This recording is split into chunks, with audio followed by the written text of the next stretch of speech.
Alors, le livre de l'Apocalypse, c'est une vraie super production littéraire, vous savez, un texte rempli d'images absolument spectaculaires, presque cinématographiques. On va plonger ensemble au cœur de cette vision pour un voyage assez intense qui nous emmène du chaos le plus total à une lumière vraiment éblouissante. Allez, on y va. Tout part d'un ordre, en fait, un ordre divin. Sur l'île de Patmos, l'apôtre Jean entend une voix très puissante qui lui dit en substance « Ce que tu vois, écris-le dans un livre ». Donc, on n'est pas juste en train de lire une histoire, hein. C'est la retranscription d'une révélation, d'une vision qui va se dérouler juste sous nos yeux. Voilà, le cadre est planté. Jean est en exil et d'un coup, il est transporté en esprit pour assister à une série de scènes ultra symboliques, très puissantes, qui concernent les choses qui doivent arriver bientôt. C'est vraiment le début d'une séquence narrative d'une intensité incroyable. Au centre de tout ça, au cœur de la salle du trône céleste, il y a un livre scellé par 7 sceaux. Et personne, absolument personne n'est jugé digne de l'ouvrir. Personne, sauf une seule figure, qui est centrale, l'agneau, qui est décrit comme ayant été immolé. Et chaque sceau qu'il va briser va libérer une nouvelle étape de la vision, un nouvel acte de ce drame cosmique. Et le premier acte, c'est sans doute le plus connu de tous. Alors que les 4 premiers sceaux sont ouverts, 4 créatures crient « Venez et voyez ». Et à chaque appel, un cavalier surgit, et avec lui, une nouvelle calamité qui va s'abattre sur la terre. Ce sont bien sûr les fameux 4 cavaliers de l'Apocalypse. Le tout premier qui arrive, il est sur un cheval blanc. Il a un arc, on lui donne une couronne, et il part en vainqueur pour continuer ses victoires. Cette figure, on l'interprète souvent comme la conquête, ou une sorte de victoire implacable qui déferle sur le monde. Ensuite, deuxième sceau. Et là, c'est un cheval roux qui déboule. Sa mission, elle, est très claire. Enlever la paix de dessus la terre, pour que les hommes s'entretuent. Il porte une grande épée, le symbole est universel, c'est la guerre, le conflit sanglant. Le troisième cavalier arrive sur un cheval noir et il tient une balance dans sa main. Au même moment, une voix annonce des prix complètement exorbitants pour la nourriture de base. Là encore, le symbole est d'une clarté redoutable. Cette balance, elle représente la famine, la pénurie, l'injustice économique.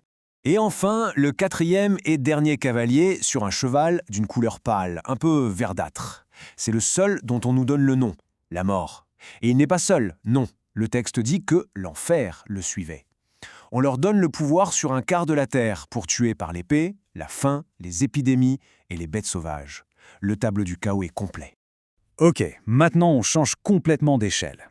Pendant que tout ce chaos s'installe sur Terre, un conflit bien plus grand, bien plus fondamental éclate dans le ciel.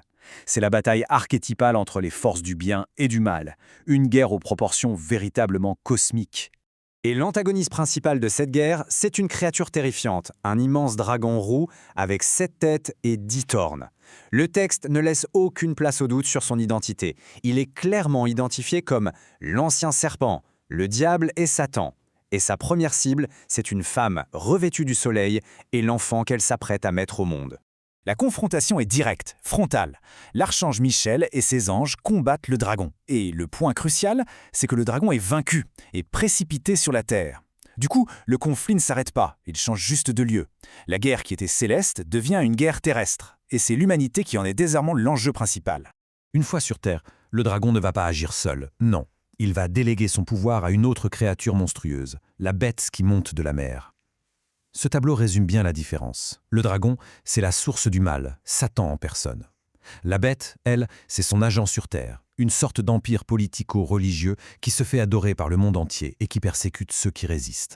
Et c'est justement dans ce contexte qu'apparaît l'un des symboles les plus connus de toute la culture populaire. Le texte le présente vraiment comme une énigme, un défi, que celui qui a de l'intelligence compte le nombre de la bête, car son nombre est le nombre d'un homme, et son nombre est 666. Bon, après toutes ces visions de conflits, de monstres et de jugements, le ton de la révélation change radicalement. La narration pivote complètement pour nous emmener vers la résolution finale. Une vision d'espoir, de renouveau et de splendeur divine. Et ce grand virage, il commence avec un événement majeur, la chute de ce que le texte appelle Babylone la Grande. Dans l'Apocalypse, Babylone, c'est le symbole ultime de la corruption, du pouvoir mondain, du matérialisme. Sa destruction est décrite comme totale, spectaculaire, et elle marque vraiment la fin d'un monde. La chute de Babylone laisse place à une recréation complète. Jean voit alors un ciel nouveau et une terre nouvelle. Pourquoi? Parce que l'ancien monde, avec tout son chaos et sa souffrance, a tout simplement disparu. C'est un effacement total, une véritable remise à zéro cosmique. Et de ce monde tout neuf descend la Cité Sainte, la Nouvelle Jérusalem. Ses dimensions sont juste hallucinantes, elles défient l'imagination. La ville est un cube parfait de 12 000 stades de côté. C'est une géométrie divine qui symbolise une perfection absolue à une échelle monumentale. Pour décrire la beauté de cette ville, le texte y va fort, avec une avalanche de détails incroyables. Ces 12 fondations, par exemple, sont ornées chacune d'une pierre précieuse différente. En lisant cette liste, on sent bien la tentative de décrire quelque chose d'indescriptible, une splendeur qui dépasse les mots humains. Mais le plus fou dans cette cité, c'est ce qui manque. Il n'y a plus de temple, plus de soleil, plus de lune. Pourquoi? Eh bien tout simplement parce que la présence divine elle-même est la source de tout. Dieu est le temple et sa gloire est la lumière. Il n'y a plus besoin d'intermédiaire. Et là, on arrive vraiment au cœur du message, au point culminant de toute la vision.